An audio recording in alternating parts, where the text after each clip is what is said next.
Fala pessoal, sejam bem-vindos mais uma vez ao nosso canal, seja muito bem-vinda, seja muito bem-vindo, patriota de todo o Brasil. E agora trazendo mais uma bomba para vocês dele, né? Do Barbudinho, o Lula aí sempre inovando, né pessoal? Já peço para você, colocando aqui embaixo de qual cidade você está nos assistindo, deixe o like no vídeo, compartilhe esse vídeo ao máximo de pessoas. Se você não é inscrito, faça parte desta família patriota e clique aqui no botão inscrever-se. Clicou, já está inscrito no canal e clica no sininho das notificações. Sem mais enrolações, bora pro vídeo, pessoal.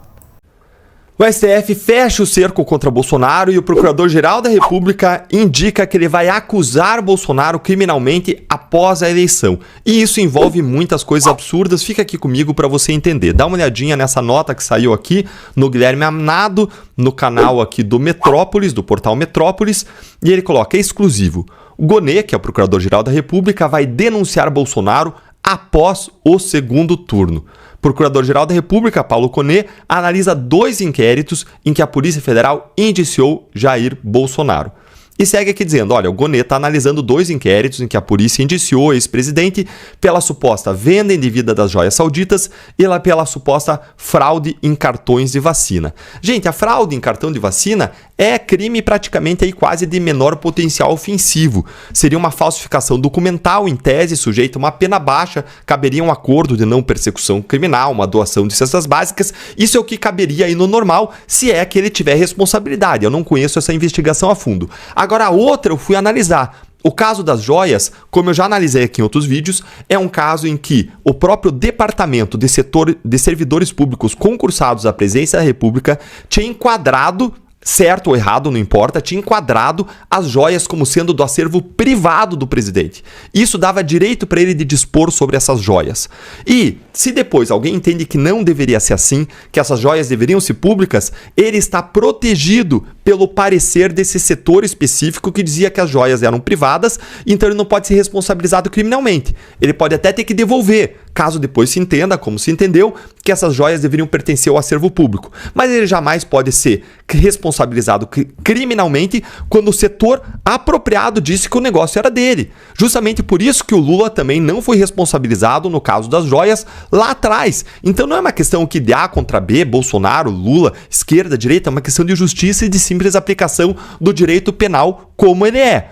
Então, eu não consigo entender muito bem quando vem essas notícias falando coisas assim, que ele vai ser acusado e aqui não fala qual é o conteúdo, qual é a provável acusação. O Gonê avalia que denunciar Bolsonaro durante a campanha influenciaria diretamente as eleições. A matéria ainda diz isso. Agora, isso aqui é absurdo. Por quê? Porque você influencia as eleições tanto quando você não acusa antes, quanto como quando você acusa antes. Ou seja, você fazer ou não fazer alguma coisa influencia as eleições. E esse era o raciocínio que a gente teve sempre ao longo da Lava Jato. Como que a gente decidiu agir durante a Lava Jato? A gente fazia o seguinte, fazia o que tinha que fazer na hora que tinha que fazer. Não tinha essa de, não vou fazer ou vou fazer por causa das eleições. Não, a gente fazia as coisas na hora que tinham que ser feitas de acordo com o rito processual. Porque se você faz como o Gonê pensou aqui, você impacta a eleição. Mas se você não faz, você também gera um benefício, só que pro outro lado na eleição. Então, se algo tinha que ter sido feito independentemente das eleições. O que, aliás, permitiria que a sociedade avaliasse o que estava acontecendo e pudesse responder adequadamente pela eleição dos seus representantes às urnas. Então, isso aqui já é uma interferência no processo eleitoral, quando você não faz algo que se deveria fazer porque as eleições estão chegando. Isso aqui é igualmente indevido. E, para vocês entenderem como o cerco está se fechando, saiu uma outra notícia agora recentemente, a notícia saiu hoje aqui, ó, foi atualizado há 3 horas, dizendo que a Polícia Federal prevê concluir no início de novembro um inquérito sobre Bolsonaro e tentativa de golpe. É mais um caso contra Bolsonaro. Veja então que o Gonê estava avaliando acusar Bolsonaro em relação ao caso das joias, das vacinas, e agora, no final de novembro, a Polícia Federal promete entregar a investigação relacionada à tentativa de golpe. Segue aqui a notícia. Na avaliação de policiais, novos elementos encontrados na investigação reforçam o envolvimento do ex-presidente na elaboração da minuta golpista. A PGR aguarda a finalização do inquérito das milícias digitais para se pronunciar sobre o caso das joias e cartão de vacinação, sobre o qual a gente acabou de conversar. Agora volta aqui nessa questão da minuta golpista. Minuta golpista, se você for estudar um pouco de direito penal, você vai ver que você só pune, a gente já tem outros vídeos aqui no canal explicando isso, você só pune um ato quando ele sai da cogitação e preparação e entra na execução. E a discussão em relação à minuta golpista é: a tal da minuta prevendo um golpe, ela saiu da cogitação e preparação para execução? E é claro que não. Todo mundo que é sério e opina sobre isso fala que não. Então seria um fato que seria o que a gente chama de atípico, não é um fato punível pelo direito criminal. Se alguém pensa em matar a sogra, se a sogra pensa em matar o genro, pensa em matar a nora, pensar não é crime. Se vai e compra uma arma, um revólver, uma faca para matar, isso não é crime. Passa a ser crime quando ou a conduta criminosa de matar alguém aí passa a ser executada. Da mesma forma que não é crime você cogitar, você preparar. Passaria a ser crime no momento em que você passasse a usar violência ou grave ameaça para executar um golpe de Estado. Basta você ler o Código Penal, você estudar um pouco de Código Penal para saber disso. Mas existe um cerco se fechando contra Bolsonaro. Querem punir Bolsonaro. E o que mostra isso? Mostra que o Supremo está mudando a própria jurisprudência para poder investigar, processar e julgar Bolsonaro. Bolsonaro não tem foro privilegiado.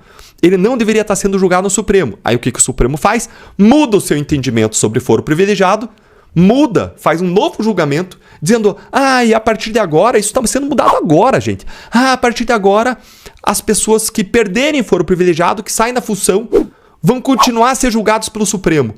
Por que estão fazendo isso agora? Para poderem descer o sarrafo em cima do Bolsonaro. Para poderem manter o caso do Bolsonaro lá. Porque se o caso do Bolsonaro for para a primeira instância, eu garanto que ele vai ser absolvido. Nesses casos que eu examinei, eu não examinei todos. E se ele fez alguma coisa errada, que ele seja responsabilizado, que ele seja punido, que ele seja julgado de acordo com as regras do devido processo legal. Nas vezes em que eu conversei com o Bolsonaro, ele me disse isso expressamente. Ele disse: Deltan, não se trata de ser julgado ou não, se trata de por quem eu vou ser julgado. Essa é a grande preocupação dele. E quando eu examinei os casos mais a fundo, eu trouxe as conclusões que eu resumi para vocês agora há pouco e que tem vídeos aqui no meu canal em que eu explico detalhadamente como que eu cheguei àquelas conclusões, qual é a análise, qual é o raciocínio, qual é a lógica jurídica que se aplica aos casos. Então, mais uma vez, se ele tiver que ser investigado, processado, analisada a sua responsabilidade, que aconteça, mas não num sistema de perseguição, não numa lógica de se mudar tudo para pegar o cara. Isso não é certo, isso é absolutamente errado. Lembra aquilo que acusavam na Lava Jato? Lawfare, existe o uso do sistema legal contra aquilo, não existia na Lava Jato. Não existia naquela operação que tinha todos os seus atos revisados por 3 instâncias, tudo apontado em provas, em fatos e na lei. Não, lá não tinha nada de lawfare. Lá era aplicação da lei contra mais de 200 corruptos presos, acusados, condenados por corrupção em várias instâncias que devolveram bilhões. Agora, isso aqui, meu amigo, isso aqui é lawfare. Isso aqui sim, você manter casos no Supremo Tribunal Federal contra pessoas que não têm tão longe de ter foro privilegiado como os manifestantes do 8 de janeiro, isso é lawfare. Você derrubar as redes sociais inteiras das pessoas sem que isso tenha previsão legal, isso é lawfare. Se você pegar o Bolsonaro, que você não teria competência para julgar no Supremo, e mudar toda a jurisprudência, exatamente quando você vai ter os casos dele julgados lá, isso é lawfare. E mais, se a jurisprudência mudou agora, eles deveriam aplicar isso só para casos futuros, eles deveriam colocar uma regra de transição e eles podem dar o que a gente chama aí de efeitos ex nunc, só para o futuro, nesses casos, mas eles não vão fazer, eles vão dar aquilo que a gente chama de efeitos ex tunc, vai pegar todo o passado. Para quê? Para que eles possam legitimamente, entre aspas, investigar, processar, julgar e condenar Bolsonaro. Essa é a realidade do Brasil. Se você também fica indignado, curte, compartilha, segue o canal e ajuda a nossa voz de indignação a chegar mais longe, sendo um participante desse vídeo quando você curte, compartilha e comenta. Eu quero saber a sua opinião, deixa aqui para mim ler nos comentários. O que você acha desses absurdos e o que a gente precisa fazer? E eu já deixo aqui a minha visão. Nós precisamos focar na política e eleger um monte de representante, um monte de senador em 2026 que possa colocar um freio de arrumação nessa história do Supremo Tribunal Federal, passar por cima da Constituição e dos cidadãos brasileiros. Deixa eu passar aqui para a nossa próxima pauta, daí a gente traz de volta a Fabiana Barroso. A Fabi já está reconectada aqui. Vamos falar das eleições municipais. Em Cuiabá, saiu uma nova pesquisa hoje, um levantamento da Atlas Intel sobre a disputa no segundo turno, a prefeitura da capital mato-grossense, e Abílio Brunini, do PL, aparece à frente. Ele lidera a disputa, segundo essa pesquisa, com 52,4% das intenções de voto, à frente do candidato do PT, Lúdio Cabral, que tem o apoio do presidente Lula e pontua 45,6%. E o Abílio Brunini tem o apoio direto do ex-presidente Bolsonaro, que mergulhou de cabeça na campanha. Vamos ver. Muito obrigado a todos vocês. Abílio 22, daqui a 2 domingos. E vamos lá, ele já me convidou para vir para cá depois das eleições. Ele vai pagar um churrasco para todos vocês. Muito obrigado, Cabral. Um abraço dos homens, um beijo para mulheres.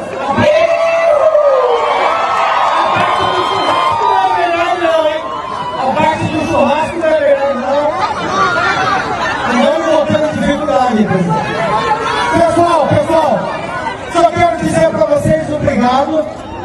Não existe já ganhou. Não existe já ganhou. Pé no chão, humildade, trata bem o outro candidato, trate bem os nossos adversários, vamos tratar com respeito. Todos que puderem vir para o nosso lado serão bem-vindos. Nós temos uma cidade para resgatar. E esse resgate só vai acontecer com respeito, com dignidade, com honestidade, com exemplo e com caráter. Muito obrigado. Tamo junto! Então, o Abílio Brunini, o candidato do PL à Prefeitura de Cuiabá, que está no segundo turno, liderando as pesquisas. Fabiana Barroso já está de volta aqui. O que aconteceu por aí, Fabi? Acabou a luz de novo? Não é brincadeira não, né? Não é brincadeira, né? Mas tá tudo bem. Vamos persistir. A gente já precisa pensar em tecnologias avançadas, né? Porque contar com a Enel, não sei não. Alguém aí que já, sei lá, equipamentos de butano, não sei. Bom, para falar aqui do Brunini, que animação, né? Campanha animada, deu até aquela coisa de saudade, porque diferente de São Paulo, que foi sempre uma campanha, né? Agora sempre foi, mas está extremamente bélica, né? A gente vê só treta, cadeiradas e coisas assim. É até importante a gente ver esse tipo de campanha. Então, faço votos aí para que, né, num lugar tão importante, num município tão importante, se consuma aí e o PL possa fazer esses quadros de prefeituras que são importantes, mas lembrando que eu já acho que o pessoal aí do Mato Grosso já é bastante, né, de direita, então é uma conclusão meio óbvia, só que Deus abençoe aí essas campanhas todas. Agora, Ruschel, a aposta, né, quando foi tornado inelegível o ex-presidente Jair Bolsonaro, era aniquilar a força política dele, né, torná-lo um personagem irrelevante, mas o que a gente viu nessa eleição municipal é muita força do Bolsonaro, né, como ali em Cuiabá, né, o candidato apoiado por ele chegou ao segundo turno, é o favorito nesse momento. Será que acabou sendo uma contraprova do ex-presidente Bolsonaro? Ele acabou desafiando a lógica daqueles que o tornaram inelegível, Ruschel? De uma certa forma, essa perseguição aberta, essa perseguição escancarada, acaba fortalecendo o próprio ex-presidente, mesmo contra certas posturas e certos erros de cálculo dele, porque as pessoas identificam essa perseguição e acabam se aliando a ele, ainda dando muito peso nas suas palavras justamente por causa disso. Essa é a minha leitura, né? O que essas eleições têm demonstrado é o grande problema que a gente tem no Brasil hoje. Qual é o grande problema que a gente tem no Brasil hoje? Essa civilidade ou recivilização do Brasil que o Barroso, né, quer fazer, não é a civilização que o povo quer, né? Em outras palavras, o pessoal quer uma visão de esquerda, uma visão progressista, como eles chamam, eles querem que as pessoas aceitem o sistema brasileiro do jeito que ele é, né? E na verdade as pessoas não querem nada disso, ou pelo menos a maior parte do povo brasileiro não quer nada disso. E aí a gente tem esse conflito que não acaba, porque os iluminados têm uma visão de país e o povo tem outra visão de país. E aí, para impor essa visão de país, a gente precisa de censura, a gente precisa de repressão política. Só que mesmo com toda a repressão política, vejam bem, o X ficou fora do ar durante a maior parte, a parte mais importante das eleições municipais. E a gente sabe que uma parte, né, da força da direita nas redes está justamente no X, porque é a rede que oferece mais liberdade de expressão, né? Então, mesmo assim, a gente viu que uma derrota acachapante da esquerda. Essa que é a verdade, né? Não dá para dizer que a direita ganhou, porque em alguns casos a direita nem mesmo jogou, né? Em São Paulo, por exemplo, jogou com o freio de mão puxado. A gente tem um candidato que boa parte da direita acabou votando, mas para impedir o invasor de propriedade lá de ganhar, né? Mas se dividiu a força ali num candidato que efetivamente seria um candidato antissistema, um candidato de direita. Então, mesmo sendo censurada sistematicamente, mesmo sendo perseguida sistematicamente, a gente vê a direita ainda com muito apelo popular. E a gente, só para finalizar, foi engraçado de ver, né? Jornalistas, pessoal de portais de extrema esquerda, políticos, artistas, fazendo, né, uma discussão aí. O que a esquerda tem que fazer para voltar a ser popular, né? Eu vou dar uma dica para eles, não deveria dar, né? Quem sabe vocês parem de perseguir a direita, que aí tem alguma chance. Porque quanto mais vocês perseguem, mais forte ficará. Vou aproveitar, constar que o Ruschel tocou na eleição municipal aqui de São Paulo para trazer uma cena que está repercutindo bastante, que foi ontem à noite, no debate, que é o primeiro do segundo turno, entre Ricardo Nunes e Guilherme Boulos, em que os dois trocaram um abraço. Eles se abraçaram em um determinado momento do debate. Vamos ver como foi. Gente, olha que absurdo que aconteceu no debate de São Paulo. Olha que cena triste, lamentável e patética. Então, tudo bem? Você tá bem? Eu tô bem, você? Tudo firme? Vamos lá, ó. Silêncio, por favor. Você... Como é que a gente saiu de uma cadeirada para um abraço? Como é que a gente saiu de soco na cara para um abraço, pessoal? A gente precisa fazer alguma coisa, isso é grave, isso é sério. Tô marcando agora um cadeiraço na Paulista no dia 17, tá legal? A gente vai sair dando cadeirada em todo mundo que passar na nossa frente pela volta da política brasileira do jeito que ela tem que ser feita. Comenta cadeira aqui se você quiser receber uma cadeirada na sua cabeça. Tá bom. Bom, obrigado, acho que eu vou entrar agora. Daí, só antes de passar aqui pro Consta, deixa eu registrar aqui, se você que está assistindo a gente aqui, assistindo ao Bradock, gostou daquela fala do Abílio Brunini, candidato à Prefeitura de Cuiabá, depois recomendo que dê um pulo lá nas redes sociais dele. Nossa equipe até mandou aqui, ó, @Abílio Brunini, é o nome dele exato, só procurar aí no Instagram, você já vai achar, e lá você pode comentar, inclusive, interagir lá com a postagem do Abílio, com aquele discurso que ele trouxe do ex-presidente Bolsonaro participando da campanha. Consta, esse abraço ontem no debate aqui em São Paulo, que nos diz? Não, veja, teria que mostrar a cena toda.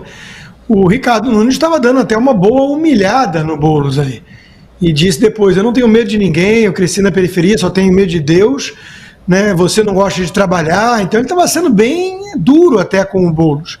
Eu acho que, às vezes, a forma irônica, né? O Bolsonaro, vamos lembrar de acho que foi no mesmo debate que o Ruschel já trouxe, da questão da transparência, né? Porque eles ficavam em pé no debate da Globo, se eu não me engano.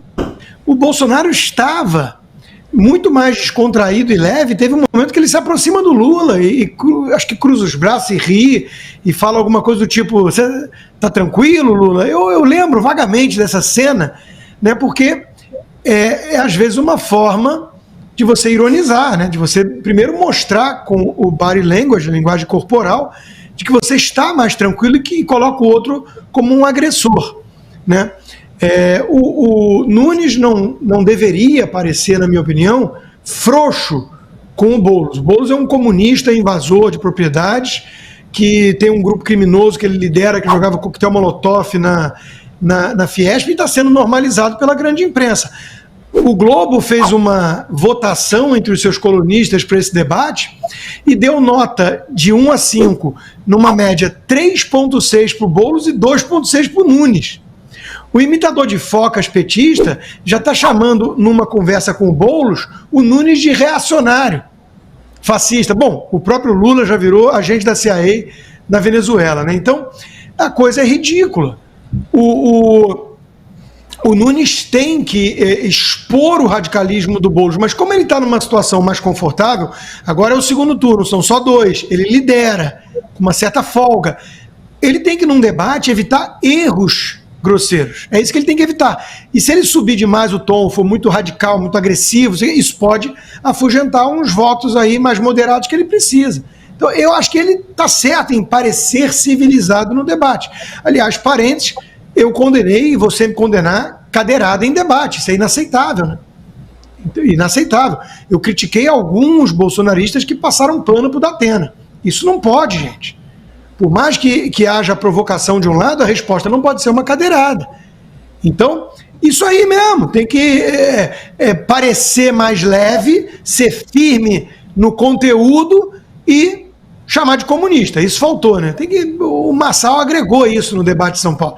Ele veio avacalhar o circo, digamos assim. Tem que chamar de comunista. Aí o Nunes pegou carona na questão da carteira de trabalho, né? E lembrou que o Boulos não gosta muito de trabalhar. Isso também é uma estratégia importante. Deixemos a cadeirada para outras searas, meus amigos. Política é a guerra velada. É a forma que o ser humano tribal encontrou de não partir para o ato.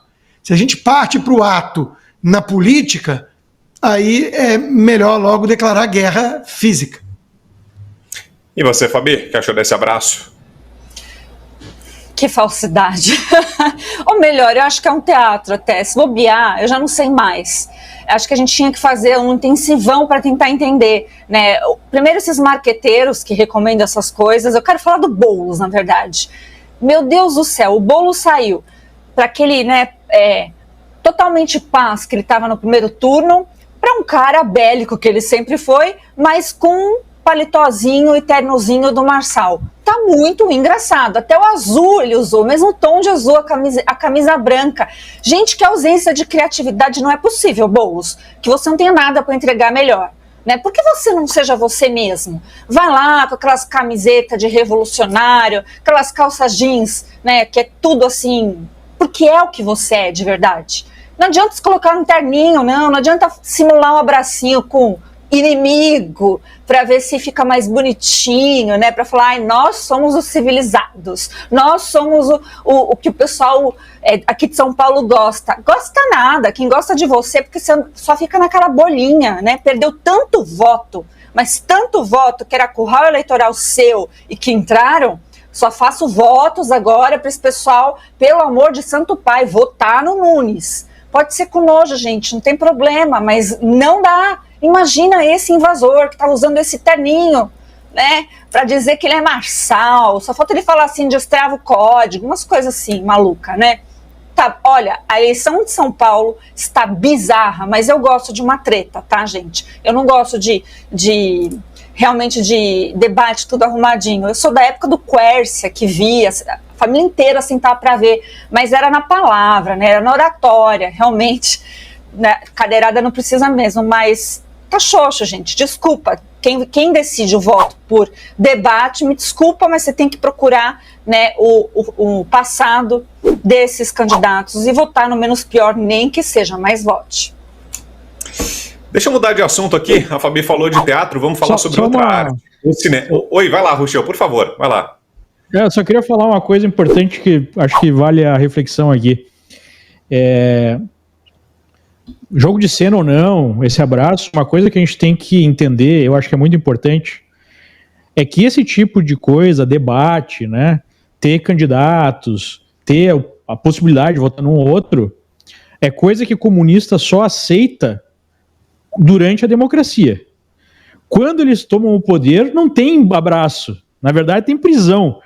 Hoje saiu mais um relatório da ONU mostrando o que aconteceu na Venezuela durante as eleições.